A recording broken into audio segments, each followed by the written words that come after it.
말씀의 제목은 영화롭고 아름답게 할지니라는 제목으로 본 말씀을 이제 7개 은혜를 나누겠습니다. 가끔 길을 산책하다가 유모차를 끌고 가는 사람들을 봐요. 그러면 아유 예쁜 애기가 있겠구나 생각하고 딱 들여다보면 애기가 아니라 개가 있는 경우가 있습니다. 또 개가 아주 이쁜 옷을 입고 활짝 웃으면서 이렇게 보고 가요. 그러면 야 참 개팔자가 상팔자다 하면서 가는데, 여러분 키우는 개도 이렇게 이뻐가지고 유모차에 태우고 멋진 옷을 입히는데 하물며 이쁜 나 닮은 아이를 낳으면 어떻겠어요? 부모 마음이 다 똑같겠지만 정말 아들이면 왕자 같은 옷을 입히고 또 딸이면 공주 같은 옷을 입히고 싶은 마음일 거예요. 저도 이제 보물촌 교회 부목사로 있을 때 제가 이제 섬기던 교구에 집사님 한 분이 남대문에서 아동복 매장을 하셨어요. 근데 그 매장하시던 그 집사님이 수시로 우리 아이들 옷을 이제 예쁜 옷을 이렇게 가져다 주셨는데 정말 왕자 같은 옷, 또 공주 같은 옷을 한번 가지고 오신 거예요. 어렸을 때. 그래서 이제 그 옷을 입히고 예쁜 드레스를 입히고 왕자 같은 옷을 입히고 사진을 한번 찍었던 경험이 있습니다. 얼마나 기쁘던지요. 아이들이 예쁜 옷을 입고 공주 같은 옷을 입고 왕자 같은 옷을 입고 아름답고 영화라는 모습이 있으면 부모 마음이 기쁘죠. 하나님도 마찬가지예요. 하나님이 우리를 창조하실 때 인간이 타락하여 범죄하여 자기가 벗은 것을 깨닫고 무화과 나무 잎을 엮어서 치마로 삼지만 이 무화과 나무 잎이 금방 시들어 버리잖아요. 그 수치를 가릴 수가 없는 거예요. 그래서 하나님께서 우리를 위해서 가죽옷을 지어 입히시죠. 창세기 3장 21절 말씀, 여호와 하나님이 아담과 그의 아내를 위하여 가죽옷을 지어 입히십니다. 근데 이 가죽옷은요 특징이 있어요. 가죽옷을 만들기 위해서는 희생제물이 필요해요. 뭐 양이든 소든 뭐 염소든 어떤 가죽이든 희생제물이 필요한 거예요. 누군가는 죽어야 돼요. 어떤 생명이 내 죄와 허물을 가리기 위해서. 이 가죽옷이 의미하는 것이 뭐예요? 바로 예수님의 희생이죠. 마찬가지예요. 죄와 허물이 가득한 우리 인생을 하나님이 부르셔서 그 수치와 허물이 무화과 잎으로는 가려지지가 않으니까 예수 그리스도라는 그 의의 옷을 우리에게 입혀주시는 거죠. 가죽옷을. 그것이 오늘 본 내용이에요. 죄인된 우리를 치명하여 부르셔서 왕같은 제사장 삼아주시고 영화롭고 아름다운 옷을 친히 하나님이 디자인하셔서 입혀주신 은혜. 그래서 오늘은 디자이너 되신 하나님이 이 우리를 위해서 대제사장 옷을 디자인하신 내용이 오늘 본문의 내용입니다.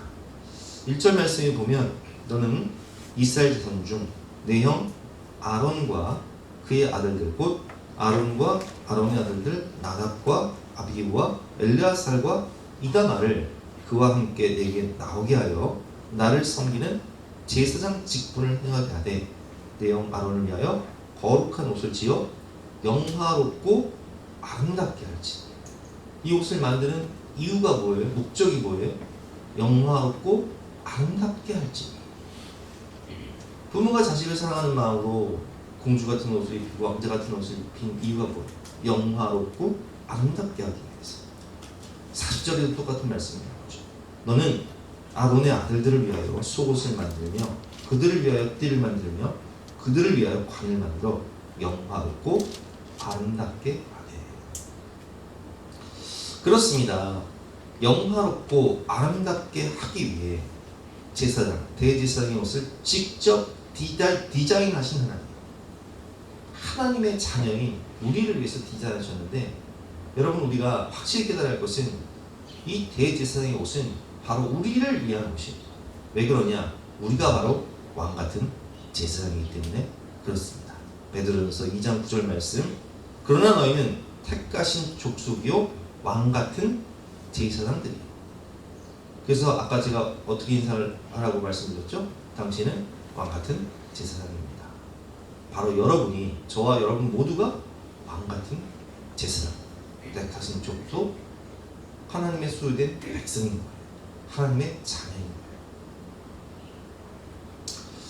이는 너희를 어두운 데서 불러내어 그의 기이한 빛에 들어가게 하신 이의 아름다운 덕을 선포하게 하려 하신다. 우리는 하나님 나라의 간판 스타잖아요. 그러니까 우리를 영화롭게 아름답게 꾸며서 바로 하나님 나라의 간판 스타로, 하나님의 자녀로 딱 세상 앞에 내놓으시는 거예요. 그렇습니다. 우리는 하나님과 사람 사이의 중보자, 구원의 다리 역할을 하는 제사장 직분을 받은 사람들입니다. 그래서 하나님은 우리를 위해서 영광스럽고 아름다운 옷을 만들어라 명령하시며 친히 디자인해 주십니다. 지명하여 부르신. 그래서 오늘 본 말씀을 보면 각각 아론과 그 아들들의 이름을 호명하여 부르세요.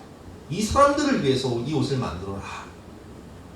1절 말씀, 너는 이스라엘 자손 중 내 형 아론과 그의 아들들 곧 아론과 아론의 아들들 나답과 아비후와 엘르아살과 이다마를 그와 함께 내게로 나오게 하여 나를 섬기는 제사장 직분을 행하게 하되 그들을 위해서 특별한 옷을 제작해라. 근데 그 특별한 옷은 어떤 옷이라고요? 영화롭고 아름다운. 오늘 이 제사장 의복을 통해서 우리에게 주시는 메시지가 있어요. 4가지가 있는데 첫 번째는 예수 그리스도를 옷 입히라는 거예요. 이게 이제 대제사장 옷이고, 그리고 이제 아론이 입는 옷이고, 그리고 그의 아들들이 입는 제사장 옷이죠. 근데 오늘 말씀에 이제 주를 이루는 것은 이 대제사장 옷인데 우리가 왕 같은 대제사장이라는 거예요. 첫째, 예수 그리스도를 옷 입혀라. 이 에봇이라는 게 뭐냐면, 이제 에봇이 이제 이 옷이죠, 이 옷이 에봇이고, 이게 속옷 위에 겉옷을 입고 겉옷 위에 에봇을 입는 거예요. 그 에봇 위에 흉패를 차는 거죠.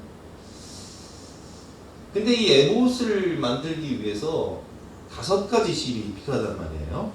5가지 색상이 들어간단 말이에요.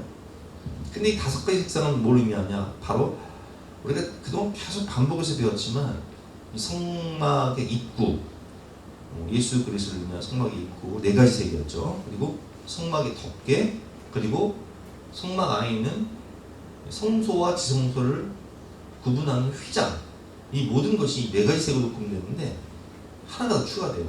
어떤 색이냐면 황금색이 추가되는 거예요. 자, 읽어보겠습니다. 너는 무릇 마음에 지혜는 모든 자, 곧 내가 지혜로운 영으로 채운 자들에게 말하여 아론의 옷을 지어 그를 거룩하게 하여 내게 제사장 직분을 행하게 하라. 그들이 지혜로운 옷은 이러하니 곧 흉패와 또 이게 이제 흉패죠. 그 다음에 에봇과 겉옷과 반포 속옷과 관과 띠를 띠라. 그들이 내 형 아론과 그 아들들을 위하여 거룩한 옷을 지어 아론이 내게 제사장 직분을 행하게 하라. 이 그림을 보지 않으면 도저히 이해가 안 되는 그런 본 말씀입니다. 그래서 우리 성경 통독하다가 이 부분 나오면요, 이게 뭔 소리요? 이게 하얀 건 종이고 검은 건 글씨인데 뭔 소리인지 알 수가 없는 거예요. 근데 그림을 보면 이제 쉬운 거죠. 자, 5절 말씀. 그들이 쓸 것은 금실과, 이게 이제 금실이 들어가는 금실과 청색, 자색, 홍색 실과 가늘게꼰 배실입니다. 그들이 금실과 청색, 자색, 홍색 실과 가늘게꼰 배실로 정교하게 짜서 에봇을 짓되 그것에 어깨바지 2를 달아 그 2 끝을 이어지게 하고. 자, 이 색깔이 의미하는 게 뭐라고 제가 말씀드렸죠? 먼저 이 황금, 금색이 의미하는 것은 예수님이 태어났을 때 동방 박사들이 3가지 선물을 예수님께 드리잖아요.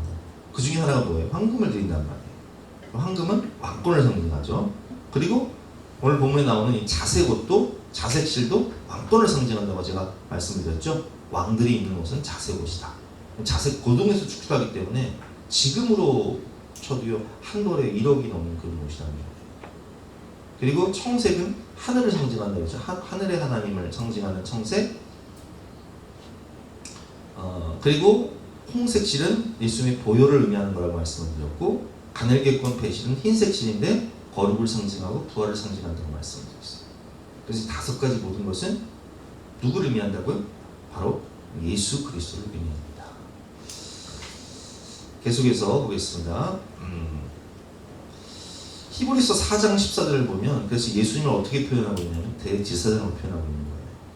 히브리서 4장 14절 말씀. 그러므로 우리에게 큰 대제사장이 계시니 승천하시니 곧 하나님의 아들 예수시라. 우리가 믿는 도리를 굳게 잡을지어다. 그래서 하나님께서 우리가 입은 이 죄의 옷을 벗기시고 의의 옷을 입히시는데, 이 의의 옷은 무슨 의미하냐?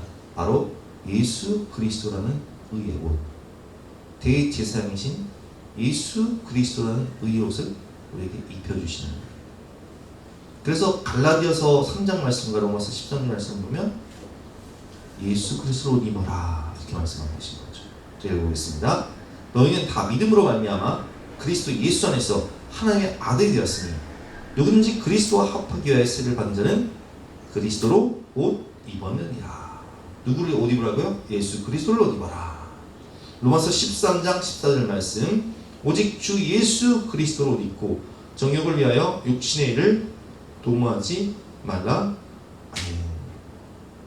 얼마나 감사해요. 하나님이 우리를 사랑하셔서 하나님의 자녀 삼아 주신 다음에 우리에게 왕같은 아름답고 영화로운 옷을 입혀주시는데, 그 옷이 바로 예수 그리스도를 상징하는 것입니다. 그래서 우리는 예수 그리스도를 옷 입고 살아가는 사람들인 거예요. 하나님의 간판 스타로서. 두 번째, 가슴과 어깨에 새겨진 이 보석 위에 새겨진 이름들의 의미가 있어요. 오늘 이제 본 말씀을 보면 이 흉패에 12가지 보석이 있고, 어깨에 이제 2개의 보석이 있는데요. 한번 볼까요? 9절부터 9절. 호마노 2개를 가져다가, 자, 호마노 2개는 이제 호마노라는 보석을 2개를 가져다가 그 위에 이스라엘 아들들의 이름을 새기되 그들의 나이대로 6 이름을, 그러니까 루우벤부터, 장자인 루우벤부터 막내인 베냐민까지 12아들이 있었잖아요. 첫째부터 6째까지 이름을 새기고, 또 7째부터 12째 아들의 이름을 이 보석에 다 이렇게 새기는 거예요. 나머지 6 이름은 다른 보석에 새기라. 보석을 새기는 자가 도장에 새긴 같이 도장에 이름을 파듯이 보석 이름을 파는 거예요. 너는 이스라엘 아들들의 이름을 그 2 보석에 새겨 금태에 물려서 그 보석을 어깨에 견장을 차듯이 차고 다니라는 거예요. 누가? 대제사장. 그 2 보석을 에봇의 2 어깨바지에 붙여 이스라엘 아들들의 기념 보석을 삼되 아론이 여호와 앞에서 그들의 이름을 그 2 어깨에 메어서 기념이 되게 할지며, 너는 금으로 태를 만들고 순금으로 노끈처럼 2 사슬을 닦고 그 따은 사슬을 그 태에 달지니라. 어깨에 그 이름을 새기는 이유가 무엇일까요? 주님은 우리의 이름을 가슴에도 새기시고 어깨에 새기신 다음에 어깨에 메고 다니세요. 마치 우리가 자녀를 낳으면, 아이고, 애들을 낳는 것도 힘들어요. 키우는 것도 힘들어. 학교 보내는 것도 힘들고, 대학 보내고 등록금 내주고, 또 결혼할 때 되면 결혼시키고 혼수 준비해주고, 또 그 자녀들이 또 애기를 낳으면 또 애기 봐주고 손주들 키워주고. 그러니까 이게 마치 자식을요 짊어지고 가는 거야. 자식은 우리 인생의 십자가 같아요. 근데 주님이 우리의 인생을 짊어지고 가세요. 어디에 새기고? 어깨에 새기시고. 어깨에 짊어진 자식들처럼 평생 아낌없이 주는 부모님이 그 자식을 십자가 지고 메고 가는 것처럼, 주님도 우리를 위해 십자가를 지고 메고 가시고, 그리고 죽기 직전까지 제자들을 위해서 기도하시잖아요. 사랑하는 영혼들을 위해 십자가를 어깨에 짊어지고 대신 죽으시잖아요. 그래서 이사야 말씀을 보면 그 어깨에는 정사를 메었고, 예수님을 표현할 때 그 어깨에는 정사를 메었고, 이 12이름을 가슴에 새기시고 그 인생들을 십자가에서 짊어지고 가시는 거예요. 그것을 표현하시는 거죠. 그리고 이제 15절부터는 그 12명의 이름을 12개의 보석에 새기는 거예요. 뭐 어렵게 나오지만 이 보석의 이름들, 요즘으로 말하는 뭐 루비, 또 사파이어, 다이아몬드 같은 그런 보석들이죠. 너는 판결 흉패, 이 판결 흉패는 이제 이 한 뼘,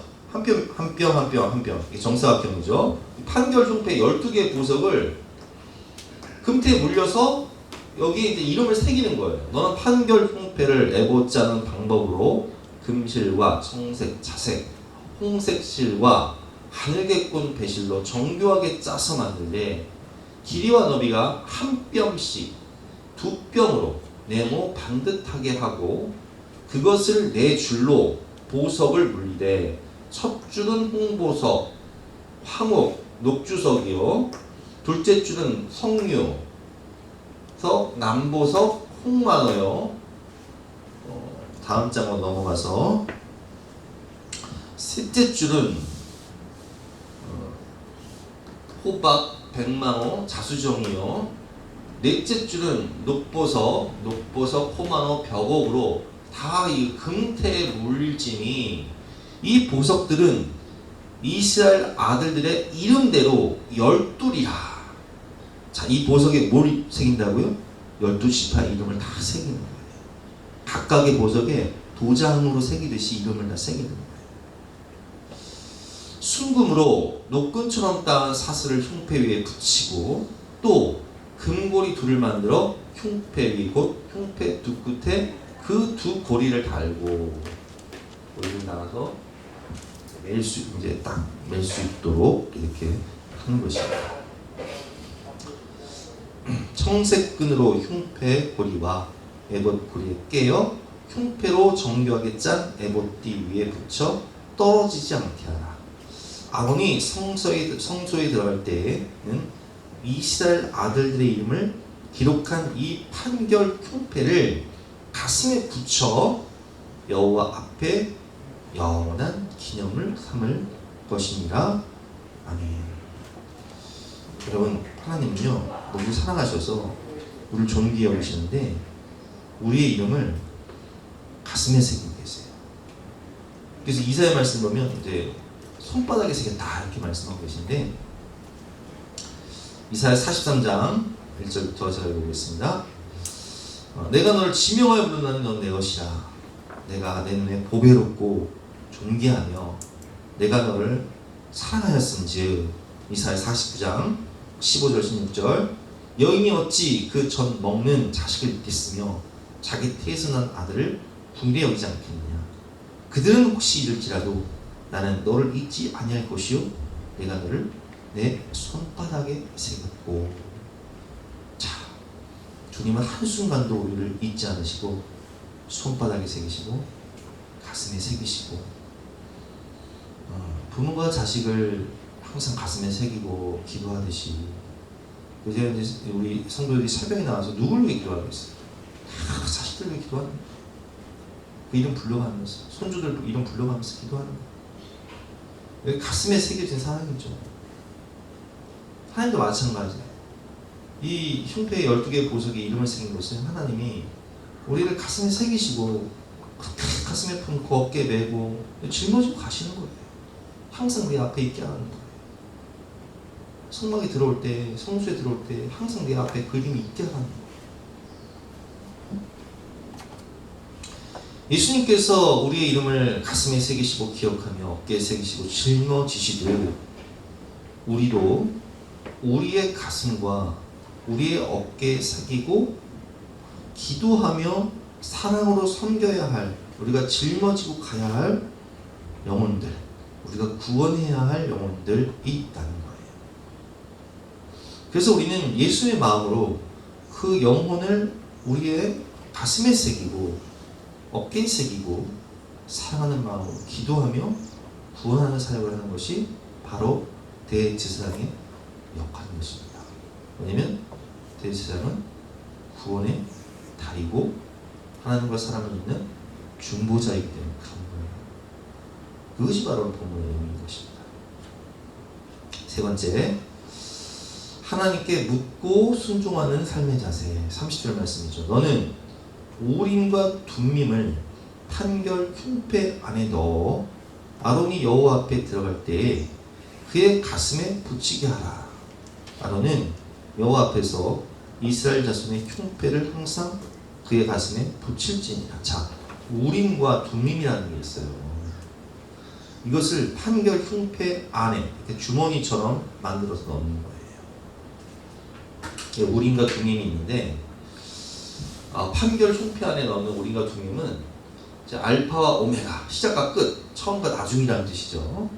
이걸 가지고 하나님께 묻는 거예요. 하나님의 의지와 하나님의 의지가 어떠신지, 그리고 하나님 어떻게 결정하시는지 뜻을 물을 때 사용하는데, 이것을 많이 사용하는 사람이 성경의 대표 누구냐? 다윗이에요. 다윗이 어떤 일을 결정할 때 항상 에봇을 가져와라. 그 에봇 안에는 판결 흉패, 우림과 둠밈을 통해서 하나님, 제가 전쟁에 나갈까요 말까요? 싸울까요 말까요? 그럼 나가면 이기겠습니까 지겠습니까? 이걸 다 묻는 거예요. 사무엘상 30장을 보면 어떤 일이 벌어졌냐면, 사울을 피해서 다윗이 이제 블레셋 땅에 있을 때 시글락이라는 곳에 있었는데, 그 시글락에 있을 때 전쟁에 나가기 위해서 이제 다윗이 군사들을 이끌고 600명의 군사들을 이끌고 나갔는데, 시글락에 남겨졌던 그 부녀들, 그러니까 아내와 자녀들, 그 부하들의 아내와 자녀들과 그리고 다윗의 아내와 자녀들이요, 그 아말렉의 침공을 받아가지고 아말렉 사람들이 와가지고 다 재산뿐만 아니라 아내와 애들을 다 잡아간 거예요. 그러니까 와보니까 집이 황폐하고 이 도둑을 맞았는데 애들까지 다 납치된 거예요. 아내까지 다 납치가 된 거예요. 난리가 난 거예요. 그래서 막 화가 난 부하들이 다윗을 막 죽이려고 해요. 다윗이 엄청 다급해요. 다급한 순간에 어떻게 하는지 한번 보겠습니다. 사무엘상 30장인데 어떻게 하느냐. 30장 6절 말씀. 백성이 자녀들 때문에 마음이 슬퍼서 다윗을 돌로 치자. 지금 왜냐면 아내도 뺏기고 지금 자식들도 지금 납치가 되고 재산 다 잃고 돌아보니까 난리가 난 거예요. 그래서 다윗이 굉장히 다급한 상황이거든요. 다윗이 크게 다급하였으나 그의 하나님 여호와를 힘입고 용기를 얻었더라. 저는 이 말씀이 너무 참 힘이 돼요. 의지가 돼요. 여러분, 다급한 상황 만날 수 있어요. 인생의 다급한 상황. 진짜 진퇴양난, 청천벽력 같은 상황 만날 수 있다니까요. 근데 그때 누굴 힘입으라고요? 그의 하나님 여호와를 힘입어 용기를 얻어야 돼요.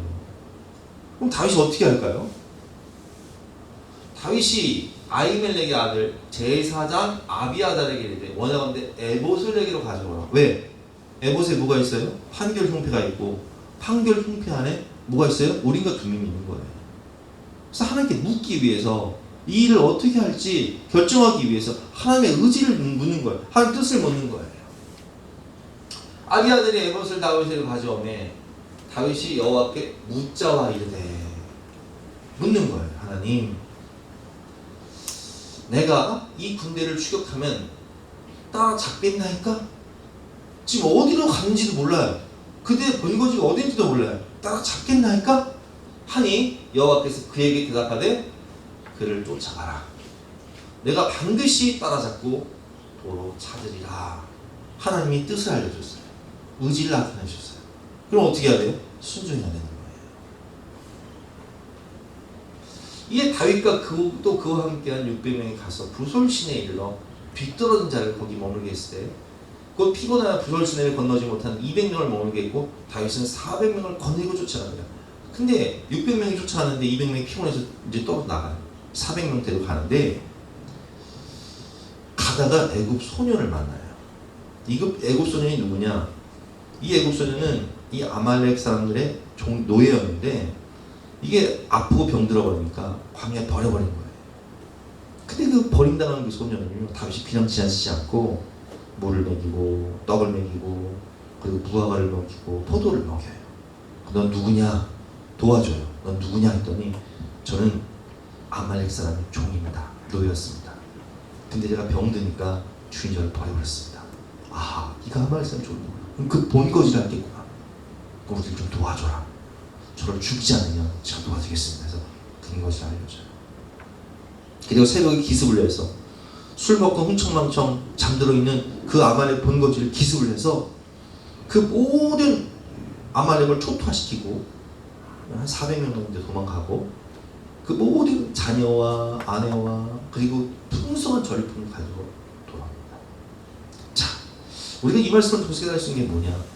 여러분, 우리가 인생이 큰 문제를 만나서 다급할 때가 있어요. 그때 어떻게 해야 돼요? 누구한테 가야 돼요? 사람에게 가면 답이 없어요. 중요한 일을 결정할 때, 인생의 중요한 선택의 기로에 있을 때 하나님께 묻고 순종하는 삶의 자세. 하나님 어떻게 할까요?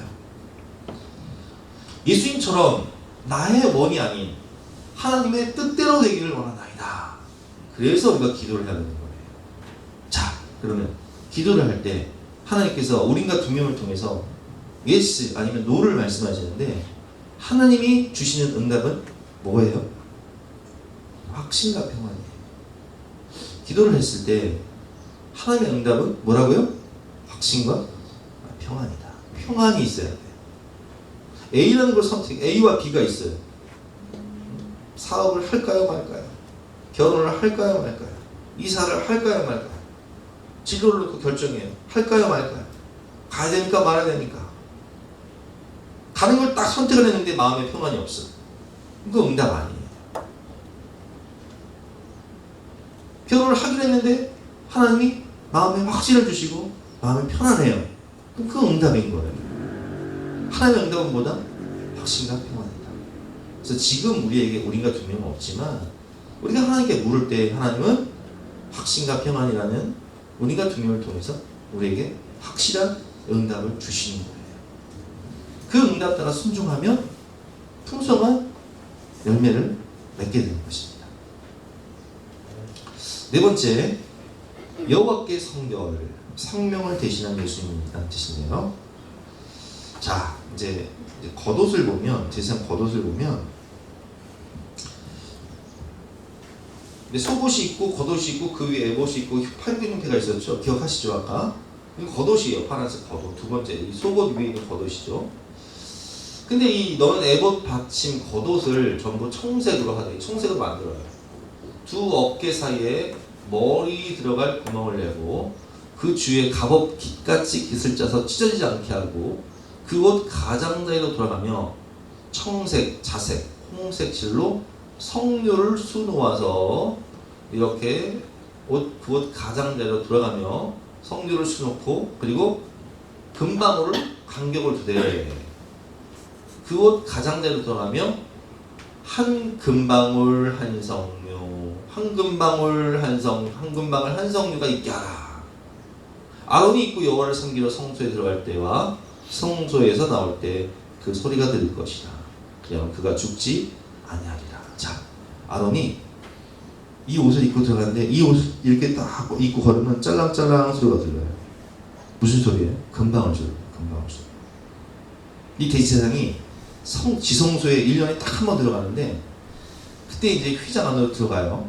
근데 이 금방울 소리가 나면 이 대제사장이 살아있는 거고 금방울 소리가 나지 않으면 죽은 거예요. 왜? 하나님 앞에 속죄함을 제대로 못 받고 죄사함을 제대로 못 받고 죄가 있는 그대로 들어가면 거룩하신 하나님이 그 지성소 안에서 대제사장을 쳐버려요. 무시무시하죠. 저는 이 말씀을 읽으면 막 들고 떨리는 게 지금 같으면 다 죽었다. 지금 같으면 저도 죽고 여러분도 다 죽습니다. 예배가. 왜냐하면 우리가 죄가 많잖아요. 그렇잖아요. 그래서 이 금방울을 달고 들어가는데,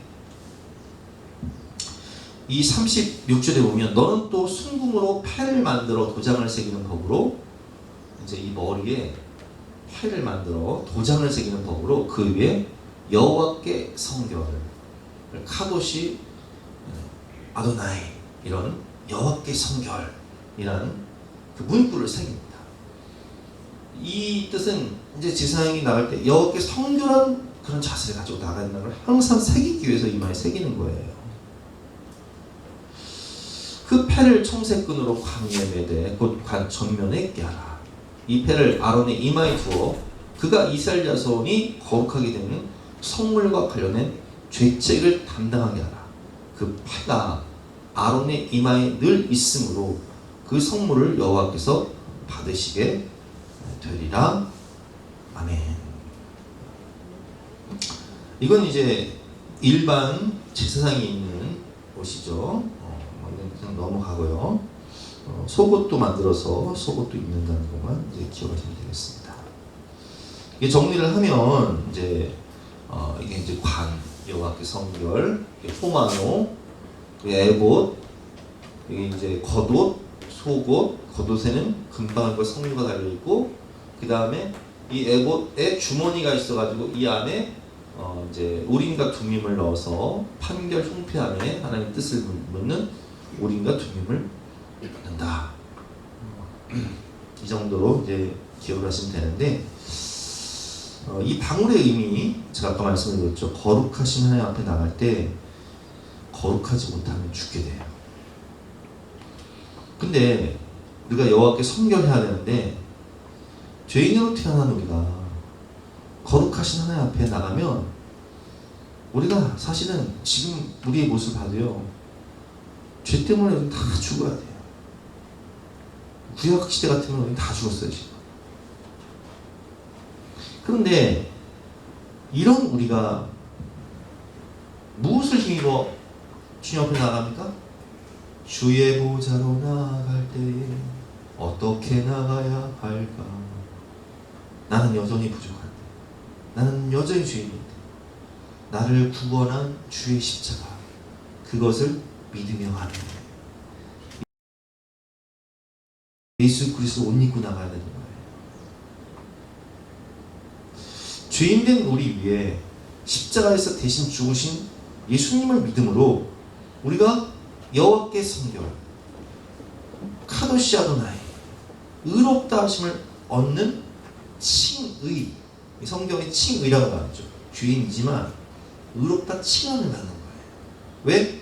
무엇을 입었기 때문에? 예수 그리스도를 입었기 때문에. 그 보혈을 힘입어요. 의롭다 칭을 받는 거예요. 죄와 허물과 수치를 가려주시는 예수 그리스도의 의옷을 입혀주시는 은혜를 우리가 받는 거예요. 그래서 우리는 날마다 매일 나는 죽고 내 옛사람 죽고 예수 그리스도라는 새 옷, 새 사람을 입으며 예수로 살아가야 되는 것입니다. 이것이 본문의 의미인 것입니다. 결론, 왕같은 제사장인 우리를 영화롭고 아름답게 만드시기 위해 친히 하나님께서 디자인하셔서 입혀주시는 그 옷인 예수 그리스도를 항상 입고 거룩하신 주님을 닮아가는, 그리고 예수님의 마음으로 구원의 다리, 중보자 역할을 하시는 저와 여러분 되시기를 주님의 이름으로 축원합니다. 자, 우리 옆에 계신 분 다시 인사하실 때 당신은 왕같은 제사장입니다 이렇게 인사하시겠습니다. 당신은 왕같은 제사장입니다. 당신은 축복합니다. 사랑합니다. 우리 함께 축복하며 찬양하는 시간 갖도록 하겠습니다.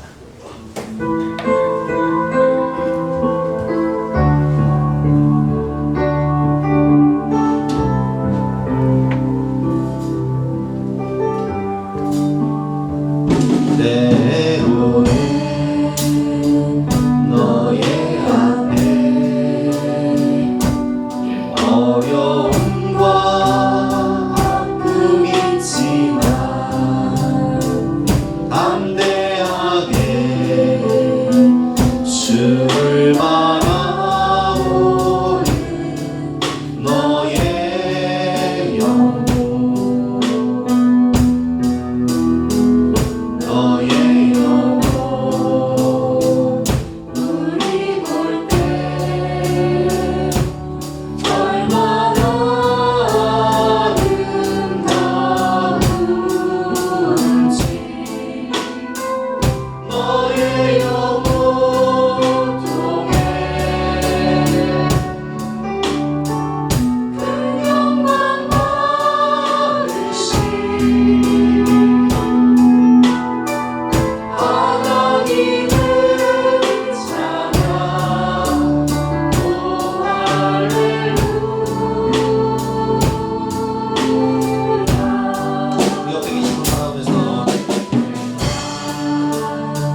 그리스도의 의의 옷을 입혀주시고 주님께서 우리를 어깨에 새기시고 가슴에 새기시고 우리를 짊어지시고 가신 것처럼 우리 또한 우리에게 맡겨주신 영혼들을 가슴에 새기고 어깨에 새기고 사랑하며 섬길 수 있도록 도와주시고 중요한 일을 결정할 때마다 하나님의 뜻을 묻고 순종하는 삶을 살게 하여 주시옵소서. 하나님, 우리 거룩할 수 없지만 항상 예수 그리스도의 의의 옷을 입고 믿음으로 승리하며 하나님이 기쁨이 되고 자랑이 될 수 있는 우리의 삶이 되게 하여 주시옵소서. 우리 간절한 마음으로 주여 한번 기도하겠습니다. 주여!